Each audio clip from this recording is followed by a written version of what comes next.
नमस्कार मित्रांनो, तुळजाई career academy तुळजापूरमध्ये आपल्या सर्वांचं मनपूर्वक स्वागत आहे. तर आज अर्जंट व्हिडिओ घेण्याचं कारण की पुणे मेट्रो एक्झामच्या फीस संदर्भात तुम्हाला हा समोर दिसणारा मेसेज आलेला आहे का? Dear candidate, your 12-14-13 for Pune metro is incomplete and pending for payment. Please ignore this message if paid. Please check email for मोर.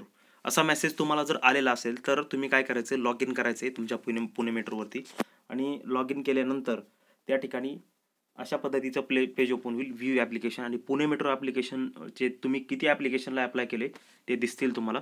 तर माझ्या फॉर्मवरून मी तुम्हाला सांगत आहे.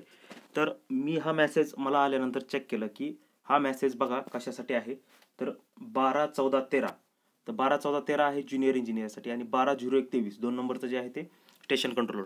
तर मी ऑलरेडी 2 ह्याच्यासाठी फॉर्म भरला होता, पण पेमेंट मात्र स्टेशन कंट्रोलरसाठीच केलेली होती, ज्युनियर इंजिनियरसाठी पेमेंट केलेली नव्हती. त्याच्यामुळे मला dear candidate your 12-14-13 for Pune metro is incomplete and pending for the payment असा मेसेज आला आहे. कदाचित मग मी त्या ठिकाणी काय केलं की 12-01-23 म्हणजे स्टेशन कंट्रोलरला क्लिक केल्यानंतर पाहिलं तर तो फॉर्म एडिट होत नाही आहे. याचा अर्थ त्याची पेमेंट सक्सेसफुल आहे. मी फक्त ज्युनियर इंजिनियरची पेमेंट केलेली नव्हती, त्याच्यामुळे मला हा मेसेज आला आहे. जर तुमची या ठिकाणी पेमेंट करण्याची इच्छा असेल तर आज तुम्हाला लास्ट चान्स आहे. तुम्ही वेबसाईटवर लॉग इन करून पेमेंट करू इच्छिता तर करू शकता. आणि त्याचबरोबर तुम्ही फॉर्म भरलेला असेल आणि पेमेंट फेल झालेला असेल तरी देखील तुम्ही आज पेमेंट करू शकता. आज लास्ट चान्स आहे, तुम्ही वेळ घालू नका. आज कदाचित टाईम शेवटी काय होईल की लास्ट मिनिट रश होईल, त्याच्यामुळे आता लवकरात लवकर तुम्ही पेमेंट राहिली असेल तर करून घ्या. तुमच्या अपडेटसाठी हा व्हिडिओ बनवला आहे. आणि आणखी एक विनंती की तुम्हाला हा व्हिडिओ आवडला असेल तर तुळजाई करिअर अकॅडमीला सबस्क्राईब करा, या व्हिडिओला लाईक करा आणि जास्तीत जास्त मित्रांना शेअर करा. आणखी एकदा सांगतो, हा मेसेज आलेला असेल तर वेबसाईटला लॉग इन करा. तुम्ही ज्या ज्या परीक्षांना फॉर्म भरला आहे त्याची लिस्ट येईल, तिथे क्लिक केल्यानंतर आणि त्याच्यावरती हे जे ॲक्शन नावाचं दिसतंय तुम्हाला कॉलम, त्याच्या खाली आयच्या सिम्बॉलवरती क्लिक करा.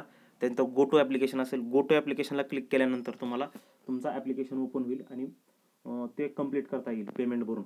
पण जर ॲप्लिकेशन ऑलरेडी सक्सेसफुल असेल आणि तुम्ही क्लिक केलं तर तिथे येईल की you are not eligible to edit असं येईल. त्याच्यामुळे फक्त ज्या ज्या फॉर्मचं ॲप्लिकेशन तुमचं इनकम्प्लीट आहे तिथे तुम्हाला ॲक्सेस मिळेल, आणि ॲक्सेस मिळाला याचा अर्थ तुम्हाला त्याचं पेमेंट कंप्लीट करावं लागेल. ओके, शक्यतो ज्यांनी पेमेंट केलेलं नाही त्यांनाच हा मेसेज आला असावा. कदाचित असंही असू शकतं की पेमेंट जर फेल झालेलं असेल केलेलं असताना देखील, तरी देखील तुम्हाला हा मेसेज आलेला असू शकतो. तरी खात्री करण्यासाठी तुम्ही लॉग इन करा आणि पहा की आपलं ॲप्लिकेशन कंप्लीट आहे की नाही. ओके, तर व्हिडिओ पाहिल्याबद्दल धन्यवाद. मी आपली रजा घेतो. थँक्यू.